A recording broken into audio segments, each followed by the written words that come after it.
మా పార్టీకి నాకు వ్యతిరేకంగా స్లోగన్స్ ఇస్తూ నా కారు మీద పడి ఏ విధంగా దాడి చేస్తున్నారో మీరు ఈ విజువల్స్ అన్నింటిలో చూస్తున్నారు.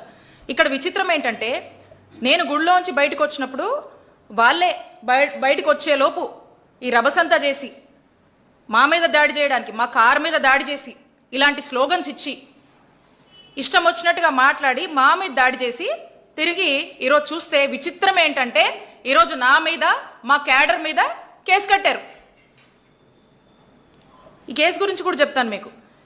ఈ కంప్లైంట్లో ఏం రాస్తుందంటే మేమంట గుడికి వెళ్ళి అక్కడంట బయట నేను కుల మత వర్గాలు గురించి రెచ్చగొట్టే విధంగా నేను మాట్లాడానని చెప్పి కంప్లైంట్లో పెట్టారు. నేనంటే కుల మతాలు వర్గాల గురించి ఏదో రెచ్చగొట్టినట్టుగా మాట్లాడానని, ఆ తర్వాత మీకు ఇక్కడ ఏం పనని వచ్చిన వాళ్ళతో నేను గొడవపడి వాళ్ళని చేతులతో నెట్టి కర్రలతో కొట్టానంట. ఇది వీళ్ళు నా మీద కంప్లైంట్ ఇచ్చి మరి నా మీద కేసు కట్టారు. 22 మంది మీద కూడా, మా నాయకుల మీద కూడా, అక్కడ పార్టిసిపేట్ చేసిన వాళ్ళ మీద కేసులు కట్టడం జరిగింది.